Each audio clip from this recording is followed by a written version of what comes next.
Welcome students, study at the rate Uttarakhand के online platform में आपका स्वागत है।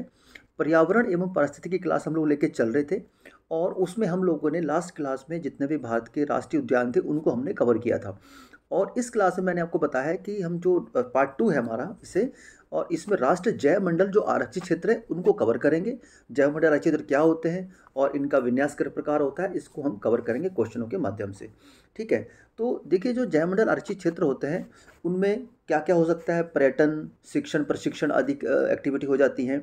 मानव बस्तियाँ की उसके आसपास रह सकती हैं। ठीक है, इसमें अलग अलग क्षेत्र होता है। ठीक है, अलग अलग चीज़ों बांटा जाता है कि कहाँ पर शिक्षण कार्य हो सकता है, मानव बस्तियाँ कितनी दूर बच सकती हैं, बफर जोन कौन सा है, दोनों के बीच का जोन होता है, पारगमन क्षेत्र कौन सा होता है, और प्राकृतिक या क्रोड क्षेत्र जिसमें किसी प्रकार की अनुमति नहीं होती है।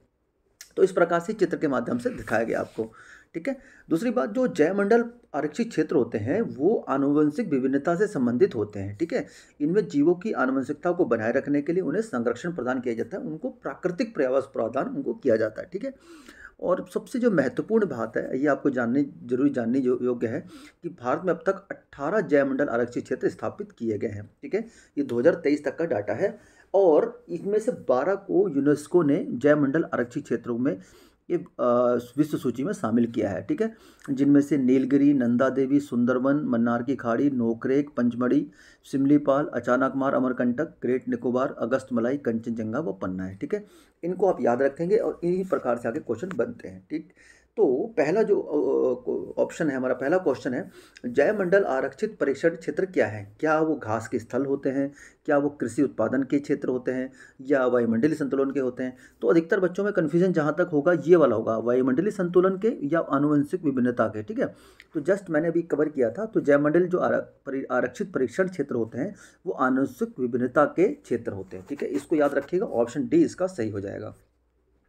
नेक्स्ट क्वेश्चन देखते हैं, निम्नलिखित में कौन एक यूनेस्को के जैवमंडल नीचे की सूची में शामिल नहीं है? जस्ट हमने अपनी 12 स्थलों की सूची पढ़ी थी, तो इनमें से जो है ना कच्छ का रण ये शामिल नहीं है, बाकी सारे के सारे शामिल हैं। नंदा देवी जैवमंडल किस राज्य में स्थित है? तो ये उत्तराखंड राज्य में स्थित है। उत्तराखंड के बच्चे अच्छे से जानते होंगे इसको। ठीक है, और वर्ष 1988 में से यूनेस्को की विश्व धरोहर में शामिल किया गया था। अब देखिए यूपीएससी का प्रश्न है तो इसको हम देखते हैं। निम्नलिखित में कौन से अगस्तमलाई रिजर्व में आते हैं? ठीक है, बहुत ज़्यादा डीपली क्वेश्चन है। ठीक है, तो इसको यूपीएससी के प्रश्न को सॉल्व करने के थोड़ा सा हमें डीपली सोचना पड़ता है। ठीक है, तो देख लेते हैं इनमें क्या है। नेयार, पेपारा, सेंदुरने वन्य प्राणी अभ्यारण्य और कलाकड़ मुंदुरथाई बाघ रिजर्व, यही ऑप्शन इसका ठीक हो जाएगा। ठीक है, बहुत ही डीपली क्वेश्चन पूछा है। ठीक है, तो इसमें क्योंकि ये एक्चुअली साउथ के नाम है, थोड़ा सा एकदम अचानक से याद नहीं आते हैं। तो ये अगस्तमलाई जो जैव मंडल रिजर्व है पश्चिमी घाट के दक्षिणी छोर पर केरल और तमिलनाडु राज्य में फैला हुआ है। इनके अंतर्गत ये अभ्यारण्य जो आपको मेंशन है ये आते हैं सभी। ठीक है, ओके, अगला क्वेश्चन देखते हैं। निम्नलिखित में कौन एक विश्व धरोहर स्थल वर्ल्ड हेरिटेज साइट घोषित है? तो इनमें जस्ट मैंने आपको बताया था, इनमें से जो है ये नंदा देवी नेशनल पार्क ये घोषित है 1988 में। ठीक है, और उत्तराखंड में फूलों की घाटी उसे 2005 में घोषित किया गया था। ठीक है, और बाकी कार्बेट राष्ट्रीय पार्क ये भी उत्तराखंड में है, और राजाजी राष्ट्रीय पार्क ये भी उत्तराखंड में है। गिर जो है ये हो जाएगा आपका गुजरात में। तो उसका ऑप्शन हमारा सही हो जाएगा ऑप्शन ए। ठीक है, आगे बढ़ते हैं हम लोग। निम्नलिखित युग्मों में से कौन सा एक सही सुमेलित है? ठीक है, तो ये कुछ वर्ड दिए गए हैं जिनका सबसे पहली बार प्रथम बार इस्तेमाल किसने किया था वो बात करना चाह रहे हैं। तो इसमें जो बायोस्फीयर रिजर्व है इसकी बात जो करी गई थी वो एडवर्ड स्वेस ने ही करी थी, बायोस्फीयर रिजर्व की बात। ठीक है, जैव विविधता क्षेत्र, ठीक हो जाएगा। ओके, अब कुछ जैवमंडल रिजर्व हमने जो 18 के 18 हैं उनको यहाँ मेंशन कर दिया गया है, और जो स्टार में हैं वो सारे के सारे यूनेस्को की इनकी विश्व विरासत सूची में शामिल है। ठीक है, तो इन 18 के नाम, पहले 18 के नाम नहीं थे, वो 12 के ही थे। तो ये 18 की पूरी सूची आपके सामने है, इनको आपको याद करना पड़ेगा किसी भी तरीके से। ठीक है, तो ये हमने सूची इसको रख दी है, तो आप इसको याद कर सकते हैं, और साथ ही साथ उनका स्थापना का वर्ष भी इसमें मेंशन है। ठीक है, और ये जो कुछ जैवमंडल रिजर्व है जो पूरी तरह से स्थित है किसी राज्य में, तो वो भी मेंशन कर दिया है। जैसे नोकरेक पूरी तरह से मेघालय में स्थित है, मानस असम में स्थित है, दिहांग दिबांग अरुणाचल प्रदेश में स्थित है, अगस्तमलाई केरल में, सिमलीपाल उड़ीसा में, नोकरेक मेघालय में, कंचनजंगा सिक्किम में, और शीत मरुस्थल जो कोल्ड डेजर्ट है वो हिमाचल प्रदेश में हो जाएगा। याद रखिएगा लद्दाख में हम लोगों को कन्फ्यूजन हो जाता है। ठीक है, आगे देखते हैं। अब इनसे संबंधित हम प्रश्नों को सॉल्व करते हैं। इस प्रकार के प्रश्न 100% एग्जाम में जरूर आते हैं, चाहे वो राष्ट्रीय उद्यान पूछे चाहे जयमंडल आरक्षित क्षेत्र पूछे। तो अब देखिए, इनमें जो हमने स्थापना का वर्ष पढ़ा था उसके अकॉर्डिंग को हमें मैच करना है। तो मैच कर लेते हैं सबसे पहले, ठीक है। तो इसमें क्या है कि जो नीलगिरी है, ठीक है, नीलगिरी जो बायोस्फीयर रिजर्व है, इसकी जो स्थापना हुई थी, ये हुई थी कौन सा, वर्ष 1986 में, ठीक है। तो 1986 में इसकी स्थापना हुई थी। दूसरा है आपका कौन सा, नंदा देवी, ठीक है। इसकी स्थापना कब हुई थी, इसकी स्थापना 1988 में हुई थी, ठीक है। सुंदरवन, इसकी स्थापना हुई थी 1989 में, और कंचनजंगा की हुई थी वर्ष 2000 में, ठीक है। इस प्रकार हमने इनको मैच कर लिया है, ठीक है। और आंसर भी आप इसका देख सकते हैं, ऑप्शन बी इसका आंसर हो जाएगा। अगला देखते हैं, निम्नलिखित में कौन सा एक जयमंडल आरक्षित क्षेत्र नहीं है, ठीक है। तो हमने 18 के 18 सूची आपको बताई थी। अगस्तमलाई है, नीलगिरी है, पंचमढ़ी है, लेकिन जो नल्ला मलाई है ये नहीं है, ठीक है। तो यही आपका आंसर हो जाएगा। ओके, सूची 1 को सूची दे सम्मिलित करते हैं और राज्यों की अवस्थिति देखते हैं। अभी जस्ट मैंने आपको लिस्ट प्रोवाइड करी थी, उसी में से एक क्वेश्चन बना हुआ है, ठीक है। तो नोकरेक कहाँ हो जाएगा, नोकरेक हो जाएगा आपका मेघालय में, ठीक है। मानस असम में, दिहांग दिबांग अरुणाचल प्रदेश में, और अगस्तमलाई केरल में, ठीक है। निम्नलिखित में कौन सही सुमेलित नहीं है, ठीक है। सिमलीपाल उड़ीसा बिल्कुल ठीक है, नोकरेक मेघालय बिल्कुल ठीक है, ओके। और जो आपका अगस्तमलाई है ये बिल्कुल ठीक है, ओके। और ठीक है, ये बिल्कुल सही है, अगस्तमलाई केरल में है, बिल्कुल सुमेलित है। और जो कंचनजंगा है ये हिमाचल प्रदेश में ना होकर सिक्किम में हो जाएगा, तो यही हमारा सही सुमेलित नहीं है। नेक्स्ट क्वेश्चन देखते हैं, इनको भी हमें सुमेलित करना है तो सुमेलित कर लेते हैं आराम से। नोकरेक मेघालय में, मानस असम में। आई थिंक ये क्वेश्चन रिपीट है, नहीं नहीं, क्वेश्चन चेंज है, सेम क्वेश्चन है थोड़ा सा। और सिमलीपाल उड़ीसा में है, और अगस्तमलाई कहाँ है, केरल में, ठीक है। अगस्तमलाई को याद रखिएगा, ये कन्फ्यूजन हो जाता है कभी कभी कि ये तमिलनाडु में तो नहीं है, ऑप्शन में तमिलनाडु नहीं होगा, केरल ही इसका आंसर होगा। कौन सा सही सुमेलित नहीं है इसको देख लेते हैं। मानस, यही सुमेलित नहीं है, पहला वाला ही, ठीक है। ये असम में स्थापित हो जाएगा। नंदा देवी बिल्कुल ठीक है, कंचनजंगा बिल्कुल ठीक है, अगस्तमलाई बिल्कुल ठीक है। क्वेश्चन नंबर 8, इनको हमें सुमेलित करना है फिर से, और ये आसान है, ठीक है, इसको आंसर निकाल लेना चाहिए आपको। सिमलीपाल उड़ीसा में, दिहांग दिबांग अरुणाचल प्रदेश में, नोकरेक मेघालय में, और कोल्ड डेजर्ट हिमाचल प्रदेश में, ठीक है। कोल्ड डेजर्ट हिमाचल प्रदेश में, ठीक है। अगला क्वेश्चन देखते हैं, सुमेलित करने वाले फिर से क्वेश्चन है हमारे सामने। सिमलीपाल जस्ट अभी हमने पढ़ा है उड़ीसा में, इसी प्रकार क्वेश्चन आपको एग्जाम में आते हैं, ठीक है। पंचमढ़ी मध्य प्रदेश में, नंदा देवी उत्तराखंड में, और नोकरेक मेघालय में, तो ये आपको आसानी से आ जाने चाहिए। यूनेस्को द्वारा man and biosphere programme MAP की शुरुआत कब की गई थी। वेरी इंपॉर्टेंट क्वेश्चन है, इस प्रकार के क्वेश्चन फेवरेट प्रश्न होते हैं हमारे UKPSC के। तो man and the biosphere programme एक अंतर सरकारी वैज्ञानिक कार्यक्रम है, पहली चीज़ याद रखिएगा। इसका उद्देश्य है कि लोगों एवं उनके पर्यावरण के मध्य संबंधों में सुधार के लिए एक वैज्ञानिक आधार की स्थापना करना, और इसकी जो शुरुआत हुई थी वो हुई थी वर्ष 1971 में, ठीक है। तो एग्जैक्ट डेट तो ये, एग्जैक्ट वर्ष तो ये है, लेकिन नियर बाय अगर आंसर आप देखेंगे तो 1972 भी इसको ठीक कर सकते हैं, बट एग्जैक्ट डेट 1971 है, ठीक है। नेक्स्ट क्वेश्चन है, निम्नलिखित में कौन एक यूनेस्को द्वारा प्रमाणित भारत की वृहत्तम जैवमंडलीय आगार है, मतलब भारत का सबसे बड़ा जैवमंडल आरक्षित क्षेत्र कौन सा है, यूनेस्को ने इसको प्रमाणित किया है, ठीक है। तो इनमें से जो आपका मन्नार की खाड़ी हो जाएगा, ये भारत का सबसे बड़ा जैवमंडल आरक्षित क्षेत्र होगा, इसको आप याद रखिएगा।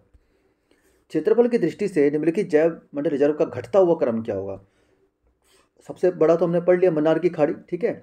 तो इसके बाद जो पहले नंबर पे आता है मन्नार की खाड़ी, ठीक है। सेकंड नंबर पे सुंदरवन, थर्ड नंबर पे पंचमढ़ी, और चौथे नंबर पे कंचनजंगा। ये आपका घटता हुआ क्रम हो जाएगा, इंपॉर्टेंट है, इसको याद रखिएगा।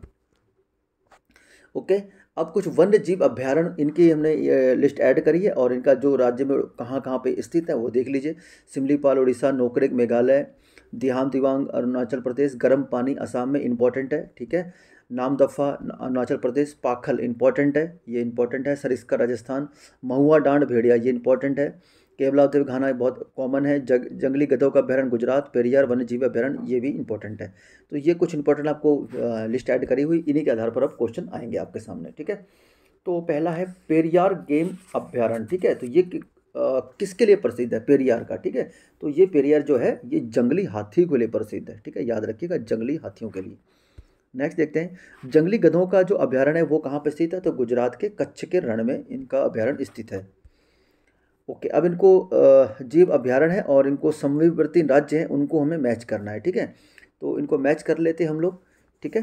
तो सबसे पहले जो हमारा आएगा चंद्रप्रभा जो हमारा अभ्यारण्य है ये कहाँ पर स्थित हो जाएगा, ये आपका स्थित हो जाएगा वाराणसी के पास में, ठीक है। समवर्ती नगर वाराणसी हो जाएगा इसका, ठीक। और जो करेरा है, करेरा ये झांसी के समीप स्थित है, ये मैच किया हुआ है साथ में, ठीक है। जैसमंद जो आपका अभ्यारण्य है वो आपका स्थित हो जाएगा उदयपुर के निकट में, और नाहरगढ़ ये जयपुर में, ठीक है। तो आगरा जो ऑप्शन एक्स्ट्रा दे रखा है, ठीक है। तो इस प्रकार ये प्रश्न है, ये यूपीएससी का प्रश्न है, ठीक है। थोड़ा सा डिफरेंट बनता ही बनता है, ठीक है, इसको आप याद रखेंगे। अगला क्वेश्चन है, इनमें कुछ अभ्यारण्य दिए गए और संबंधित राज्य दिए गए, इंपॉर्टेंट है, याद रखिएगा। गर्म पानी मैंने आपको बहुत ज़्यादा इंपॉर्टेंट बताया था, ठीक है। तो इसको आप अच्छे से याद रखेंगे। ये गर्म पानी कहाँ पर स्थित हो जाएगा, ये हो जाएगा असम में, ठीक है। नामदफा जो अभ्यारण्य है वो आपका कहाँ पर स्थित हो जाएगा, ये हो जाएगा अरुणाचल प्रदेश में। पाखल ये तेलंगाना में है, ठीक है।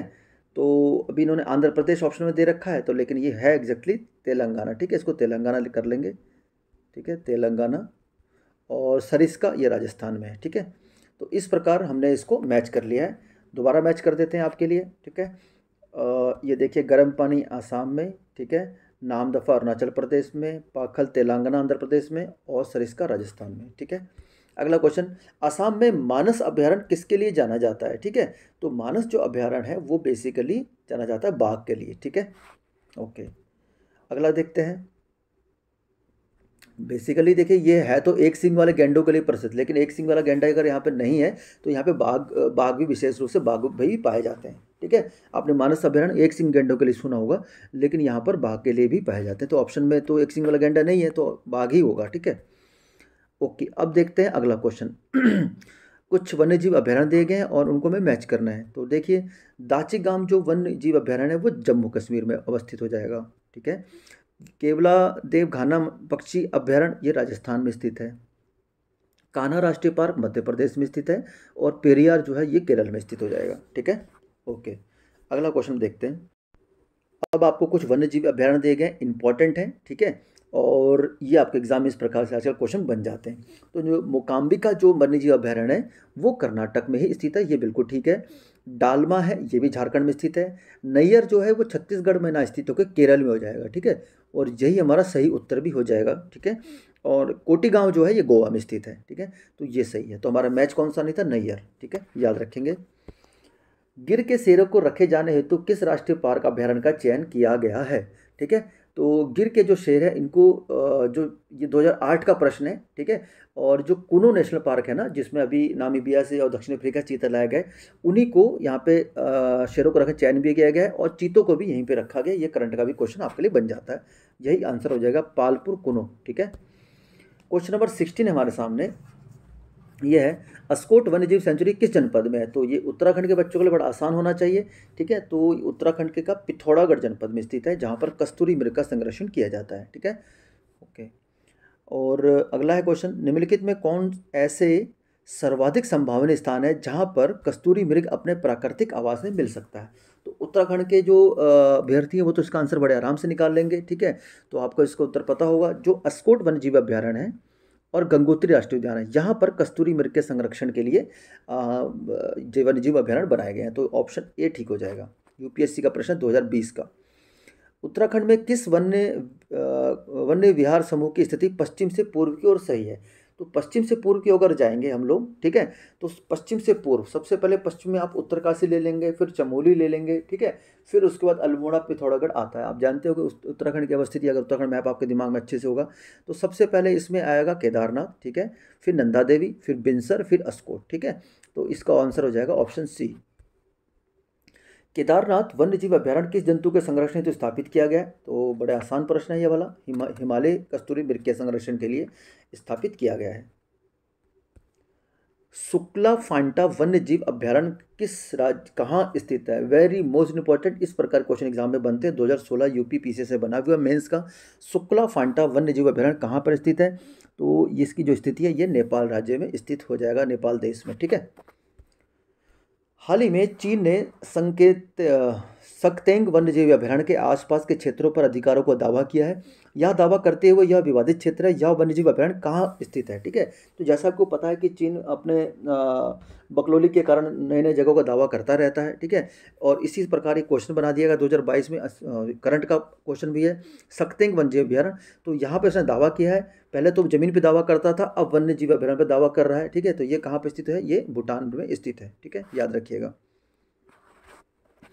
ओके, क्वेश्चन नंबर 22 है, इंपॉर्टेंट सारे वन्यजीव विहार हैं और इनको वर्ष 2005 में ये जो ना यूपीएससी में आया हुआ है ये प्रश्न, ठीक है। तो इनको हम सुमेलित हम करते हैं, ठीक है, सुमेलित हम कर देते हैं। क्या क्या, जो बोंडला वन्यजीव अभ्यारण्य है, ठीक है। तो बोंडला वन्यजीव अभ्यारण्य ये गोवा में स्थित है, बहुत इंपॉर्टेंट है, याद रखिएगा। मैं दोबारा मार्क करता हूँ इसको, बोंडला वन्यजीव अभ्यारण्य गोवा में, ठीक। और जो कांगेर घाट है, कांगेर घाट कहाँ पर हो जाएगा, ये छत्तीसगढ़ में हो जाएगा, इसको याद रखिएगा। तीसरा है ओरंग, ठीक है। ओरंग जो वन्यजीव विहार है, अभ्यारण्य है, वो है असम में स्थित हो जाएगा। और उषा कोठी ये वन्यजीव अभ्यारण्य उड़ीसा में स्थित हो जाएगा, ठीक है। तो ये ऑप्शन हमारे, हमने इनको मैच कर लिया, ठीक है। तो इस प्रकार ये आंसर हमारा जो भी हो जाएगा, ऑप्शन बी हमारा ठीक हो जाएगा। अगर हमने, अच्छा इसमें मैंने कोट डाले नहीं है, बस आप डायरेक्ट इनको मैच कर सकते हैं, ठीक है। फिर से आप एक बार देख लीजिए, बोंडला जो है वो है आपका गोवा में, ठीक है। कांगेर घाट छत्तीसगढ़ में, ओरंग आपका असम में, और ऊषा कोठी हो जाएगा उड़ीसा में, ठीक है। निम्नलिखित राज्यों में किस एक में पाखुई वन्यजीव अभयारण्य स्थित है, इंपॉर्टेंट है, आप याद रखिएगा, इस प्रकार क्वेश्चन एग्जाम में बन सकता है। तो अरुणाचल प्रदेश में पाखुई वन्यजीव अभयारण्य स्थित है, ठीक है। ओके, आगे देखते हैं हम लोग। राष्ट्रीय चंबल अभयारण्य निम्न में से किस राज्य का हिस्सा नहीं है, ठीक है। चंबल अभयारण्य, ठीक है। तो चंबल अभयारण्य ये बेसिकली किसका हिस्सा नहीं है, रायगढ़, ये जो हिस्सा नहीं है, हरियाणा का हिस्सा नहीं है, ठीक है। तो ऑप्शन सी हमारा ठीक हो जाएगा। और ये आज का हमारा अंतिम प्रश्न भी था, ठीक है। तो इस प्रकार हमने सारे वन्यजीव विहार और अभयारण्य को कवर किया है, ठीक है। नेक्स्ट क्लास में हम लोग जो पार्ट 3 लेके आएंगे उसमें हम लोग प्रोजेक्ट टाइगर को कवर करेंगे, ठीक है। प्रोजेक्ट टाइगर संबंधित सारे प्रश्नों को कवर करेंगे, और साथ ही साथ कुछ पक्षी विहार हमारे जे देश में जो स्थित है इनको हम कवर करके विविध प्रश्नों को कंप्लीट करके ये जो हमारा वन उद्यान, जयमंडल आरक्षित क्षेत्र, वन संपदा से संबंधित हमारा चैप्टर समाप्त हो जाएगा, ठीक है। तो आने वाली कुछ ही क्लासों में 8-10 या 10 ही क्लासेस में हमारा ये सारा पर्यावरण का चैप्टर समाप्त हो जाएगा। उम्मीद है इसी महीने, अक्टूबर के महीने में इसको हम समाप्त कर देंगे, और फिर उसके बाद अर्थशास्त्र की तरफ हम लोग बढ़ जाएंगे, ठीक है। तो आपके सहयोग के लिए बहुत बहुत धन्यवाद, मिलते हैं फिर नेक्स्ट क्लास में, तब तक के लिए जय हिंद।